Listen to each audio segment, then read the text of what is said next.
белорусских униятов разобрали русская православная церква и католицкий костел, якія ориентовались и ориентовали белорусов отповедно на русскую и польскую культуру.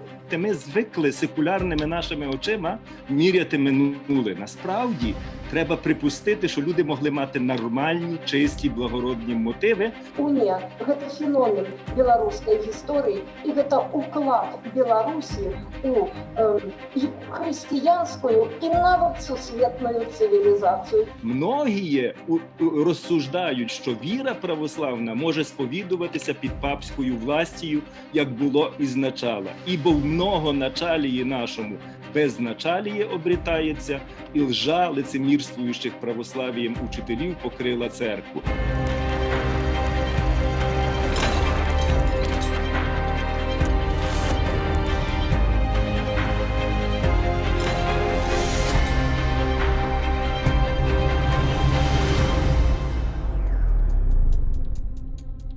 Час на гістарычныя дэбаты. У эфіры Белсата «Інтэрмарыум». Я, Павел Мажэйка, вітаю вас. Тэмай нашых сённяшніх дэбатаў будзе падзея, якую некаторыя даследчыкі называюць не больш, не менш, а пераломнай падзеяй у канфесійнай гісторыі нашага рэгіёну. Увага на экран. Уніяцкая царква, заснаваная на беларускіх землях у канцы 16 стагоддзя, бясспрэчна з'яўляецца важным фактарам рэлігійнага, культурнага і грамадска-палітычнага жыцця Беларусі на працягу некалькіх стагоддзяў. Тая роля, якую яна адыграла ў гэтых сферах, сумненню не падлягае.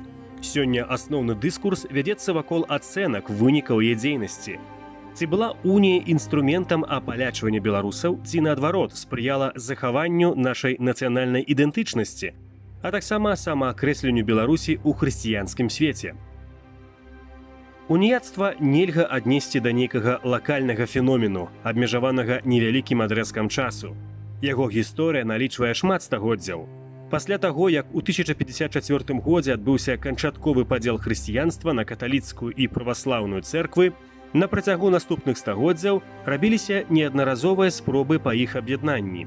Адна з найбольш вядомых мела месца ў Фларэнцыі ў 1439 годзе, але па розных прычынах тыя праекты так і не былі да канца рэалізаваныя. І толькі ў Вялікім княстве літоўскім ім было наканавана ажыццявіцца напоўніцу.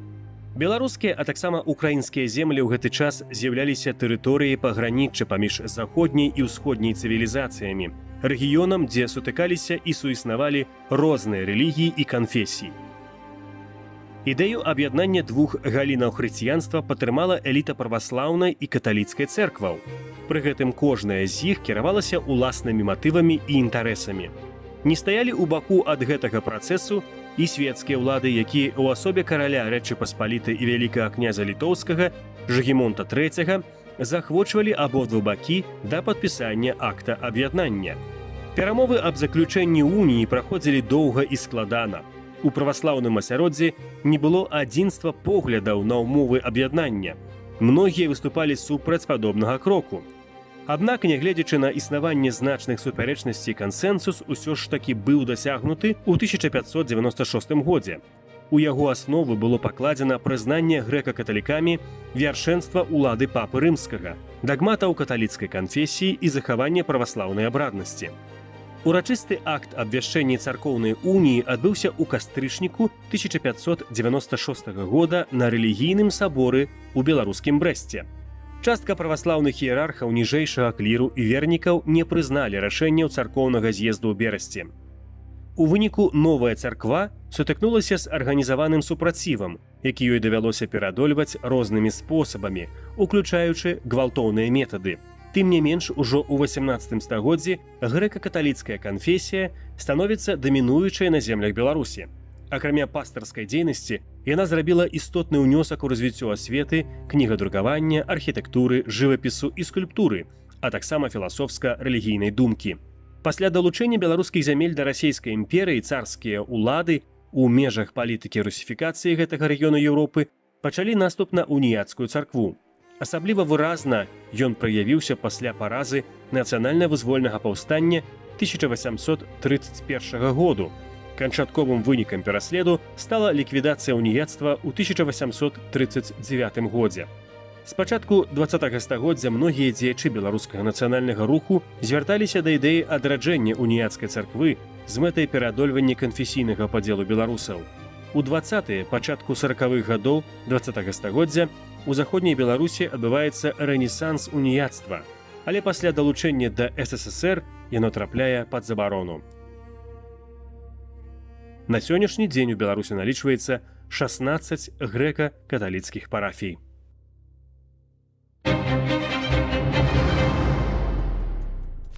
Я хочу прывітаць нашых сённяшніх гасцей. Доктар гістарычных навук, прафесар Светлана Морозова. Вітаем вас. Вітаю.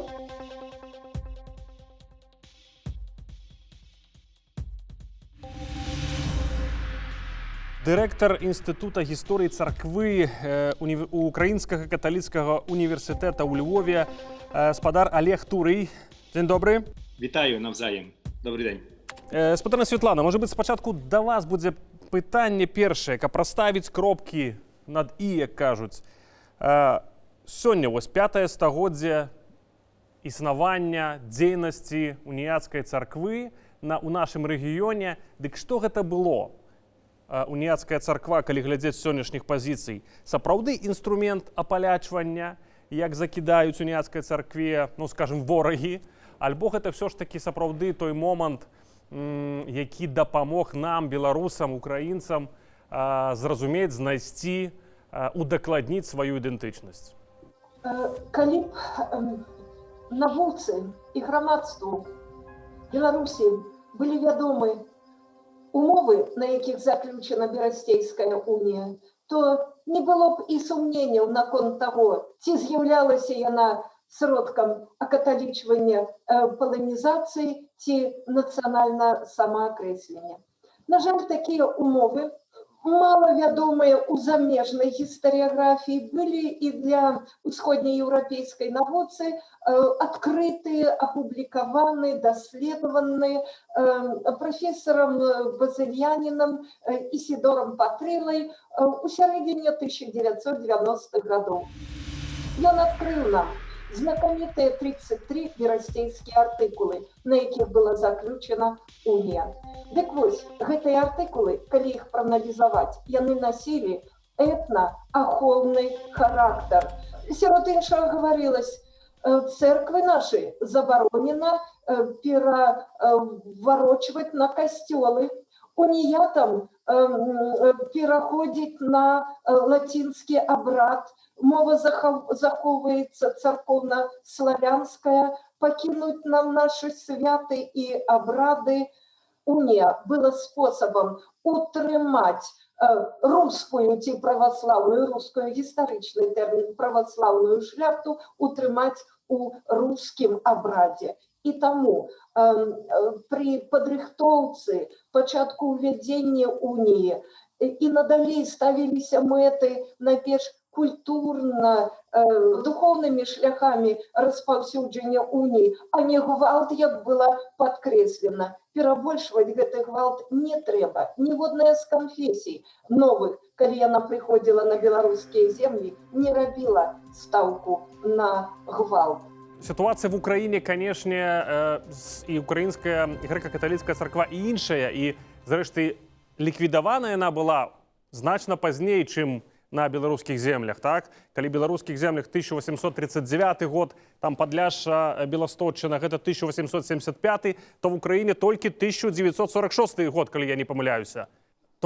То як вы оцениваете все ж таки роль уніяцкай царквы у гісторыі Украины и у процессе будаўніцтва і стварэння українського народу? Я цілковито підтримую тезу колеги Морозової, про те, що унія в першу чергу була способом збереження власної як еклезіальної, так і етнічної ідентичності, і це не має жодного сумніву, воно одинаково стосується як сучасної Білорусі, так і сучасної України. Звичайно, що історія унії на території України відрізняється насамперед через те, що частинка території сучасної України не потрапила під російську владу під час поділів Речі Посполитої, а вона опинилася в складі Австрії. І саме це врятувало цю унійну церкву на території сучасної Галичини і Закарпаття. І завдяки тому, що ці території розвивалися в інших політичних обставинах, не відчували цього прямого тиску російської імперської влади, а користувалися тими правами, які існували у європейській австро-угорській монархії, ця унія збереглася на цих теренах. Більше того, саме унійна церква, через те, що православної церкви на той час, принаймні в Галичині і на Закарпатті, не існувало серед українського населення, то вона відіграла і важливу роль в тому, що ми називаємо національним відродженням. Саме з середовища цієї церкви вийшли перші будителі, такі як Маркіян Шашкевич, Яків Головацький, Іван Вагелевич. Цю церкву пізніше очолював видатний діяч митрополит Андрей Шептицький, який перетворив її в найвищий авторитет для українського суспільства і своєрідну альтернативу. Ми можемо сказати, що церква була своєрідним громадянським суспільством в умовах міжвоєнного періоду, коли розбудова громадського життя відбувалася через церковні структури і знизу, не маючи державної підтримки від польської, очевидно, влади. Так що ми можемо сказати, що унійна церква через історичні обставини відіграла дуже важливу роль в національному розвитку українців і, можна сказати, і сьогодні вона є однією з досить динамічних, активних, я би сказав, ідеєтворчих і формуючих в Україні смисли інституцій. У связи с этим хочу спроецировать эту ситуацию на Беларусь. Украинская наука, громадство не сомневается в том, что уния посприяла национальному выспеванию украинцев. А вот на Беларуси яна была знищена у 1839 году напередодні нового, вельми важного и отказного этапа этнонация генезу белорусов, напередодні формирования белорусской нации. Белорусских униятов разобрали Русская православная церква и католический костел, які орієнтувалися і орієнтували білорусів відповідно на русскую і польську культуру.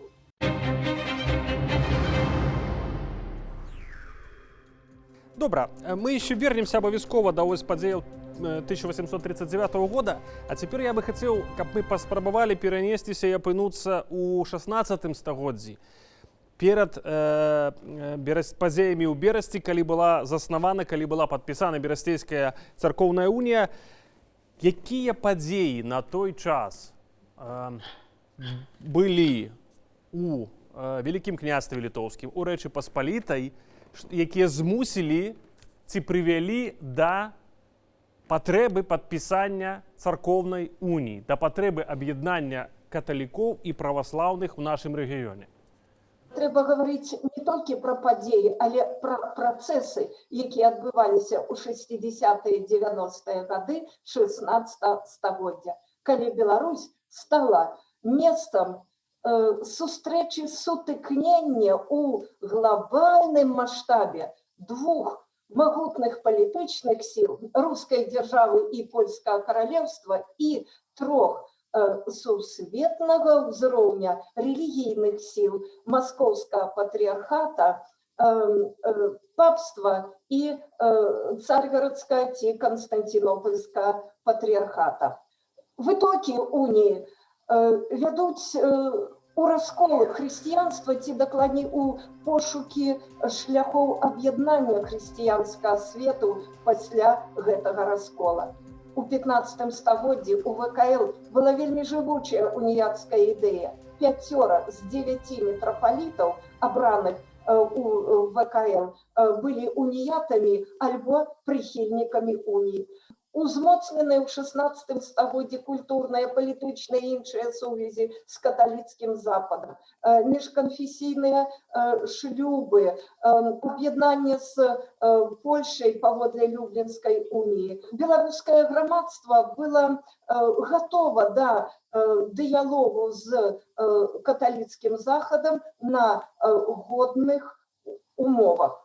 Спадарня Святлана, ну вось гэта ідэя дыялогу, яна павінна была камусьці прыйсці да галавы, можа быць, не канкрэтнаму чалавеку, але зноў жа нейкім элітам. Крызіс праваслаўнай царквы кіеўскай мітраполіі, які зыходзіў яшчэ з крызіса ў патрыархаце канстантинопольскім, які быў захоплены туркамі, а духоўнае спыненне, як закасцяненне адбылося яшчэ раней, і стварэнне маскоўскага патрыархата з аднаго боку, каталіцкая, польска-каталіцкі экспансіянізм другога боку, боязь праваслаўнай Масквы, у якой толькі незадоўга да таго вырвалі беларускія землі. Ливонская вайна завяршылась у 1583 годзе, а ў 89 годзе быў створаны маскоўскі патрыархат, які прад'явіў прэтэнзіі на духоўнае лідарства над беларускімі і украінскімі землямі. І вось, скажем, подбираючи конфессию под себе, скажем, у пошуках, у вызначенні свое месца у змененых геополитичных умовах, наши продки приходят к идее унии. Кто приходит? Приходит интеллектуальная, духовная и светская, и культурная элита. Лео Сапега говорил: я сам творца этой унии. До этой идеи приходит киевский воевода Константин Острожский, який спочатку нават прапановваў свае паслугі лідарам киевской митрополии у перамовах з Римом у заключении унии. Правда, потым ён стаў праціўнікам унии. І такі аўтарытэт, як наваградскі воевода Фёдор Скумін-Тышкевич. Што гэта былі за людзі? Філосаф Семён Падокшын пра іх піша, што гэта людзі, якія мелі еўрапейскі ўзровень адукацыі, якія шанавалі свае традыцыі, але не камплексавалі перад Захадам і былі гатовы да кантактаў і саюзу з ім, паўтаруся, на годных умовах і на роўных. Дзякуй. Пан Олег, ваш адказ. Якщо можна, я би додав, бо абсолютно погоджуюся з тими тезами, які сказала колега, але я би додав кілька аспектів і хотів би наголосити на деяких із них. Ну, насамперед, абсолютно правильно, що головною причиною унії було бажання подолати розкол. Це треба розуміти. Ми можемо шукати скільки завгодно зовнішніх мотивів, але завжди треба брати в першу чергу ту мотивацію, якою керуються ті люди, які роблять ті чи інші кроки. Головними дійовими особами унії був саме єпископат Київської церкви, і треба сказати, що рішення укласти з унією, попри всі інші ініціативи, було справою насамперед єпископату, який намагався врятувати свою церкву з існуючої кризи, який намагався знайти спосіб реформувати і оновити церковне життя в тих обставинах, які були. І таким чином унія виступає як інструмент подолання кризи і оновлення церковного життя. Дуже важливо, що ідею унії справді висували, це було свого роду, знаєте, гасло часу, її висували різні середовища. Пані Світлана вже згадала і про таких магнатів, як Тишкевич чи Острозький. Можна пригадати також і польських інтелектуалів, як Ожиховський, Анджей Фрич-Моджевський, або з іншої сторони Пьотр Скарга, які також говорили про унію, хоч кожен з них мав трошечки своє інше бачення. Які, на вашу думку, що унія давала ось магнатам, які виступали за її стварэнне, за заснаванне царквы? Таму што мне, ну, шчыра кажучы, вельмі цяжка і думаць пра тое, што заможныя людзі, уплывовыя людзі ў першую чаргу думалі пра, я не ведаю, духоўную еднасць. Наўрад ці.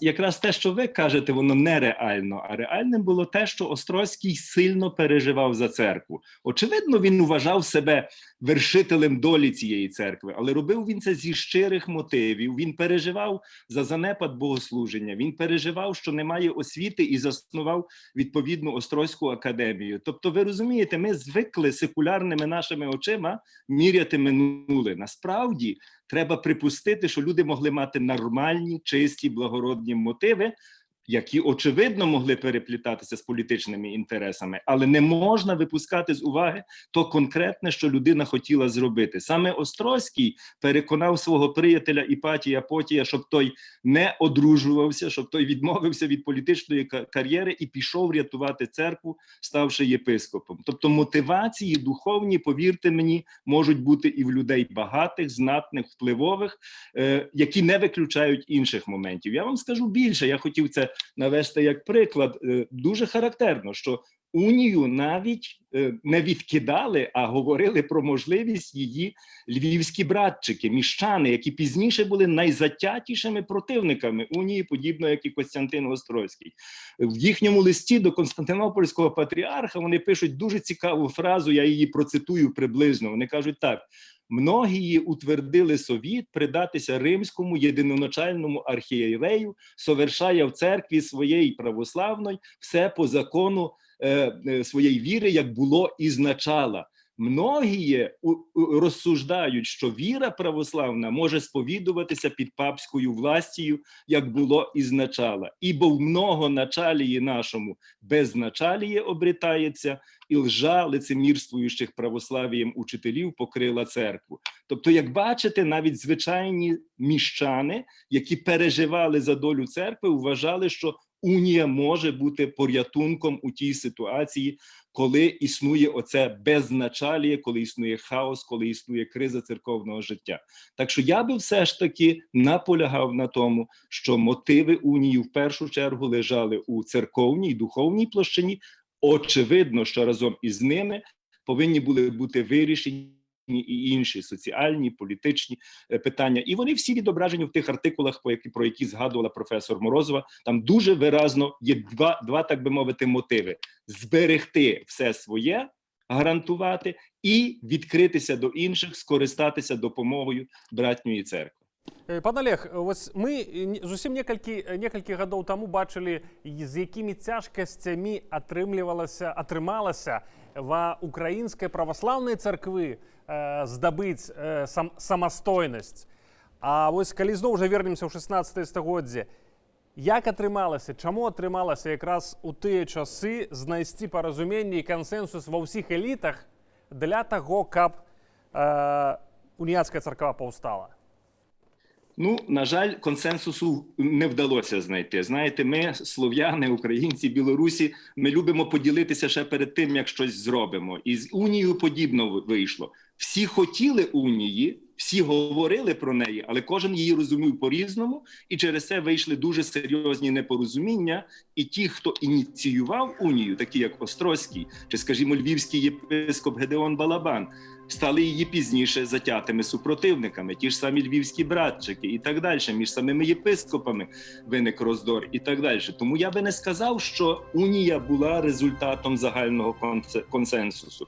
Унія, на жаль, стала рішенням частини єпископату, частини магнатів, частини вірних і духовенства і так далі. І попри щире бажання єдності, ми мусимо визнати, що вона призвела до розколу і загострення боротьби. Це треба констатувати як факт. І ми не можемо змінити історію, але ми можемо спробувати зрозуміти, чому так сталося. Моя гіпотеза полягає у тому, що якраз це сталося насамперед через те, що римо-католицька сторона на той час відійшла від розуміння унії як союзу рівних традицій, як рівноправного союзу. Римська церква на той час почала формувати свою, так би мовити, точку зору ексклюзивності. І тому для єпископату українсько-білоруського дилема полягала в тому, чи піти на унію і врятувати те, що можливо, чи загрози від такої унії є більшими, ніж можливі користі. І на це по-різному відреагували різні частини митрополії. Дивіться, що цікаво, що на унію пішли саме єпархії сучасної території Білорусі і частково Польщі. Від унії в останній момент відмовилися єпархії сучасної Галичини, яка є оплотом греко-католицької церкви. Чому? Тому що загроза Римо-католицької церкви на території Галичини була набагато серйозніша.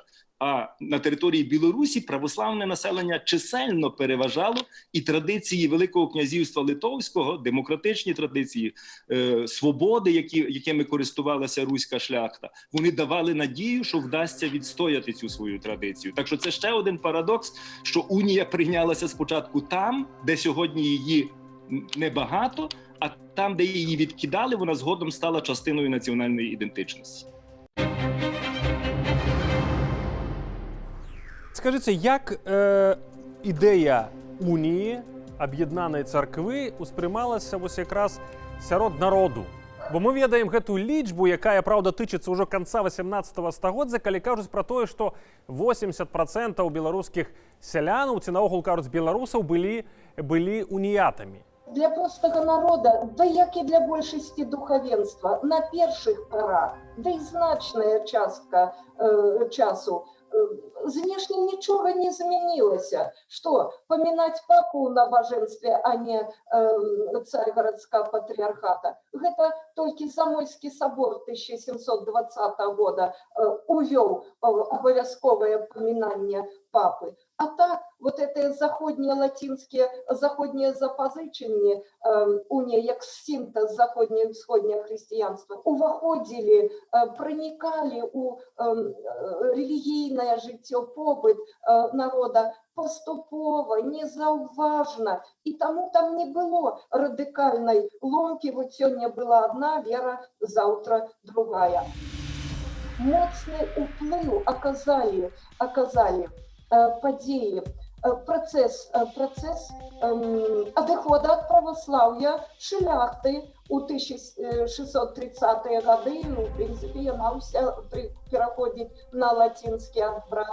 Занепадае палітычнае значэнне казацтва, якое пасля шляхты устала на абарону уніі, а потым войны сярэдзіны 17 стагоддзя. З аднаго боку распальвання Масквой антыуніяцкіх настрояў, яно выкликала отворотный резонанс от антыуніяцкіх настроев и подтрымку православия. И тому войны сярэдзіны 17 стагоддзя, падпарадкаванне кіеўскай мітраполіі маскоўскаму патрыархату, 600-гадовая традыцыя іерархічнага падпарадкавання Константинополю была паламана. Наши продки откуль приняли христианство? З Византии. А кому сегодня подпарадковывается белорусская православная церква? Вот это отбылося у 1686 году. Дык вот после этих подей это изменило настрои не только у церковной иерархии, але и у громадстве, у бок, скажем, симпатии, сприяння унии. И тому на мяжы 17-18 стагоддзя колькасць уніятаў у Беларусі і на Украіне пераважае, ці становіцца роўным колькасці праваслаўя, а потым неўмольна расце да канца 18 стагоддзя. І я ўдакладню яшчэ такую статыстыку, якую знайшоў Вільні ў царкоўных у архівах мой навуковы кіраўнік прафесор Мараш. На 1790 год у белорусских поветах Великого княжества Литовского было 143 православные приходы, 283 римо-католицькие і 1199 уніяцьких. Насамперед треба розуміти, і я це підтримую, що не була створена нова церква. В фільмі це неправильно говорилося. Церква була та сама, Київська митрополія. Це була та сама Руська церква, яку ми називаємо українсько-білоруською. Не змінилися богослуження. Правильно сказано, що навіть поминання папи з'явилося аж у 18 столітті. Більше того, ви здивуєтеся, але саме Йосафат Кунцевич, святий греко-католицької церкви, він у літургійних книгах запровадив обов'язкове вживання цього звернення і всіх вас, православних християн. Тобто він це зробив для того, щоб підкреслити, що унійна церква, церква, яка є в унії з Римом, вона є такою самою православною, як вона була раніше. Тобто вона є правильно славить Бога і так далі. Це треба розуміти. І на повсякденному рівні якоїсь зміни, якоїсь, так би мовити, нової ситуації не існувало, бо питання полягало виключно в тому, кого визнає той чи інший священник своїм предстоятелем, кого визнає той чи інший єпископ. Тобто це відбувалося на рівні ієрархії. Ніхто, вибачте за цинізм, народ в той час не питав, ніяких референдумів ніхто не проводив. Це не була культура і традиція того часу, тому відповідно це питання взагалі якби не вирішується якоюсь там кількістю чи чимось іншим. Треба розуміти просто це в контексті того періоду. Ще один дуже важливий момент, який треба усвідомлювати. Не тільки те, що церква залишалася своєю, руською, і вона такою була надалі впродовж усіх часів. Ставлення до унійної церкви римо-католиків, на жаль, не змінилося. Воно було майже таким самим, а деколи навіть і гіршим, ніж раніше до православної церкви. Уніатів і далі вважали християнами другого сорту, їх і далі заохочували переходити прямо до римо-католицької церкви, а не на унію. Їх і далі обмежували в освіті і в статусі, і називали жартівливо храми синагогами, а священників обзивали попонами і так далі. Тобто на побутовому рівні навіть ця негація, яка існувала з боку римо-католицького естеблішменту, вона якби закорінювала розуміння того, що унійна церква є тою самою своєю церквою, тою церквою, яка була і раніше. Таким чином, парадоксально, але унія, проти якої виступали православні, стала свого роду хранителькою цієї православності впродовж кількох століть, і цей аспект також треба мати на увазі. Дякую, але давайте паспрабуємо хоча б географічно зрозуміти обсяг греко-католицької церкви. Де був самий, наприклад, заходній приход і самий усходній приход? Ми можемо назвати місцевості? Ну, абсолютно. Східний кордон пролягав по кордону між Московською державою і Річчю Посполитою. Так що унія протягалася практично до, ну не практично, а на початку 18 століття православних церков на території, яка була в складі Речі Посполитої, не залишалося. Тобто всі ті, хто були раніше православними, вони поволі, поступово, крок за кроком до початку 18 століття перейшли на унію, і можна сказати, що унія була біля самого Києва. Тобто Київ належав до Російської держави, але вже околиці Києва вони і весь південь, Поділля, я говорю про територію України, пані Світлана скаже про Білорусь, вони всі були унійними. Село, де народився Шевченко, є, так би мовити, розповіді, що його дід був ще уніатом. Ну і це передання жило, так би мовити, навіть там, на правобережній Україні.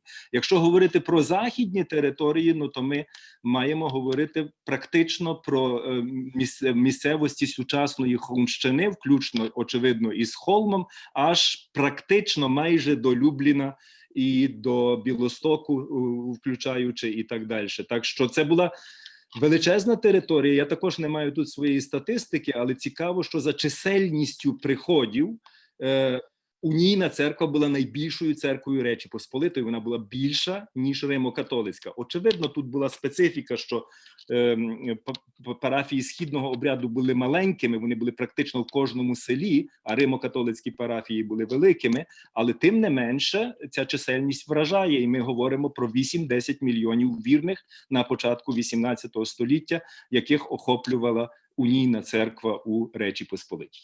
Якщо говорити про територію Білорусі, географію розповсюдження унії, то вона ахапіла ці распаўсюджвалась на этнічнай тэрыторыі Беларусі.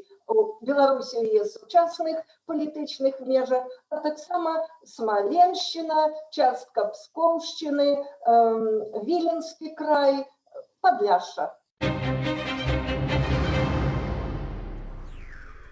У нас не так шмат часу застаецца. Я спрабую важныя пытанні яшчэ закрануць. У чым, што было прычынай занепаду уніяцкай царквы? Гэта былі менавіта палітычная сітуацыя пасля падзелаў Рэчы Паспалітай? Уваходжанне Беларусі ў склад Расійскай імперіі і уніяцкая царква аказалась там той сілай, якая уявляла пагрозу, яе разглядалі, як, значить, заходила пагроза сепаратызма, таму, калі спачатку Кацярына II не чапала, скажем, асабліва уніяцкую царкву, каб не выклікаць негатыўную рэакцыю новых сваіх падданых і лаяльнасць будучых падданых імперіі, то у 1780 годзе пачынаецца наступ на веру, паўстання, якое узначаліў Касцюшка, калі кіраўніцтва паўстання звярталася да сялян уніатаў сваёй большасці. Вот тады ўпершыню у царскім указе прагучаў тэрмін аб ліквідацыі, знішчэнні уніі. І лёс царквы, як вы ўжо казалі, вырашыў актыўны ўдзел духавенства, шляхты і часткі шараговых вернікаў у нацыянальна-вызвольным паўстанні 1830-31 гадоў. Царызм знайшоў найлепшае вырашэнне уніяцкага пытання ў яго зліквідаванні. Якщо можна, я б додав ще кілька сюжетів, тому що я абсолютно погоджуюся, що головною причиною переслідувань і ліквідації унії була політика царизму. І, до речі, якщо на території Білорусі, може, це пізніше трошки почалося, то на території України ще за Катерини II, зокрема після Коліївщини, Гайдамацького повстання, уже силовими методами, просто з допомогою військових загонів виганяли уніатських священників, ставили православних священників, і таким чином де-факто вже з 1768 року почалася така повзуча, так би мовити, переміна унійних церков на православні під контролем військової адміністрації, а пізніше Катерина II доручила архієпископу Йосифу Булгарісу розробити цілий план переведення уніатів на православ'я, і очолював цей весь процес мінський архієпископ Віктор Садковський. Так що тут, якби, сумніву немає. Але є ж, і чому Російська імперія це робила? Очевидно, як і кожна імперія, але насамперед Російська імперія, вона прагнула уніфікації, і ця уніфікація якраз полягала у тому, щоб ліквідувати всі можливі відмінності, які свідчили про іншу культуру, іншу традицію населення цих територій, які опинилися в складі Російської держави. Пізніше вона ця ціла концепція відома як теорія офіційної народності, православ'я, самодержав'я і народність. Це вже, очевидно, за Миколи І, 19 століття, але можна сказати, що зародки цієї ідеології, де в одне сплетено монархічна влада царя, православ'я як опора цієї влади і панросійський націоналізм як об'єднуюча ідея, і навіть термінологія, так би мовити, православні, інославні, русські, інородці і так далі. Тобто все робилося на те, щоб сформувати оцей моноліт і включити в нього українське і білоруське населення, тим самим скріпивши опору імперії. Тому, відповідно, унія заважала, бо вона не пасувала до цієї концепції, цієї єдиної народності. Інший аспект, про який я хотів би сказати, про який, можливо, менше говориться, але треба визнати, що однією з причин ліквідації унії відносно швидкої і вдачі, скажімо так, російської політики, було те, що унійна церква, на жаль, у 18 столітті пережила досить сильну внутрішню трансформацію. Вона таки була достатньо уже на той час златинізована. Значна частина ієрархії, особливо монашества, вона була польського походження, вона вже не мала цього прив'язання до білоруської чи української традиції, культури і так далі. Ви розумієте, будь-яка монополія, вона вироджується. І те, що ми говоримо про масштаби унійної церкви на початку 18 століття, це пізніше призвело до того, що вона внутрішньо, так би мовити, почала еволюціонувати, і відбувся розрив між масою вірних і частиною ієрархії, яка вже була, скажімо так, пролатинське настроєна і пропольське зорієнтована.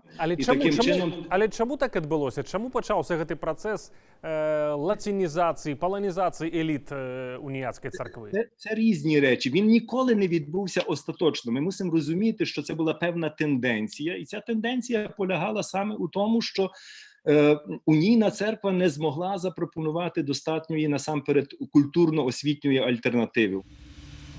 Унійна церква не мала власних навчальних інституцій, щоб формувати власну ідентичність. Більшість ієрархів і монахів навчалися в латинських школах. Тобто за якийсь час, через кілька поколінь, більшість цих людей перестали розуміти власну традицію. Вони її оцінювали в категоріях іншої богослов'ї, в категоріях іншої, так би мовити, системи цінностей, яку вони засвоювали у латинських навчальних закладах. І таким чином оця меншевартість, вона формувала оцей комплекс, так би мовити, неповноцінності, і по великому рахунку вона призвела до цього розриву і до того, що Російській імперії вдалося відносно легко. Я не кажу, що це було всюди ідеально, був спротив, були люди, які героїчно захищали свою традицію і так далі, але основна маса виразної ідентичності, як еклезіальної, так і національної, на кінець 18-го, початок 19-го століття не мала. І це не є вина унії, це просто об'єктивна обставина, яку ми мусимо враховувати. Хочу изгодиться и заперечить сподару Олегу. Уніатська церква сапраўды развивалась двумя линиями. Одна линия на захование берасейских першооснов, так бы скажем, ориентализация. Другая, носьбитами якой было само кіраўніцтва и галоўным чынам базыльянское монаство, гэта вестернизация, запозычення латинские запозычення. Але основная масса и приходское духовенство, яно выступала супраць замойскіх новаторстваў, якія зближали з Рима католицкой церквой. И все-таки что до Беларуси, мне здаецца, что система, да, з одного боку уніатская церква примкнулась увесь час догнать, стать ровной по культурному узроўню Рима католицкой, але у яе, не так добра атрымлівалась. Правда, у конце 18 стагоддзя, калі орден езуитов был распущены, а у России захаваны, вось тады базыльяне на ниве адукации, скажем, преуспели езуитов и створили конкуренцию и развили свою адукацию. И не только подрыхтовку духовных кадров, але и светскую, чиновников для державной службы. Что, коли Беларусь была включена в склад России, то в Петербурге различивали превратить базыльян в юношевоспитательное сословие в западных губерниях Российской империи. Але потым удел гэтых базыльян у паўстанні уже ніякага алібі у іх не было. Дякую. І вельмі коротко попрошу вас адказаць на пытанне, якія перспектывы уніатскай царквы у наших дзяржавах. Господар Олег. Добре, якщо вже я... Дивіться, я скажу так, я думаю, що... Не то, що думаю, я переконаний, що в Україні, з огляду на ситуацію, яку ми маємо історичну, але також і сучасну, греко-католицька церква, як вона тепер називається, Українська греко-католицька церква, є дуже важливою складовою частиною цілого релігійного спектру, але що дуже важливо, вона є також частиною інтелектуального дискурсу, культурного дискурсу і так далі. І тому вона якраз творить оцю західну перспективу, європейську перспективу в українському середовищі, не тому, що ця церква така особлива, розумієте? Ми це мусимо усвідомлювати, а тому, що її опора є в Західній Україні. Західна Україна найпізніше була прилучена до російського світу, якщо ми говоримо в категоріях сучасної Росії. російської ідеології і так далі. Так склалося, що більшість населення Західної України є греко-католиками, і вони не дуже люблять союз із Росією. І таким чином об'єктивно ця церква виступає таким чинником. Але не тільки, знаєте, те, що церква є відкрита до інших церков, те, що вона має свої представництва по цілому світі, те, що вона є присутня у Римі тепер і так далі, все це, так би мовити, піднімає її авторитет і відкриває це віконечко, цю перспективу для всіх людей в Україні. Тому до неї з'являються симпатії людей, які далеко не мають якоїсь, знаєте, такої родинної традиції і так далі, і тому подібне.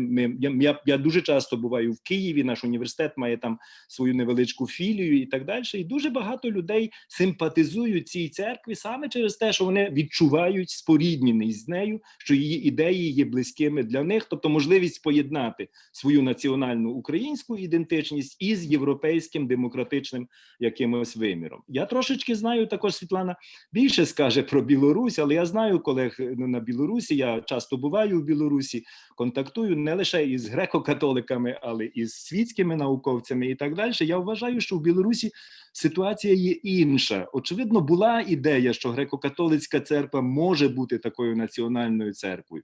Цього не сталося. Мені здається, що на Білорусі дуже важливо, щоб люди просто почали думати над своєю історією, почали старатися її зрозуміти і не пробували вирішити питання політичні через церковні. Вони так не вирішуються.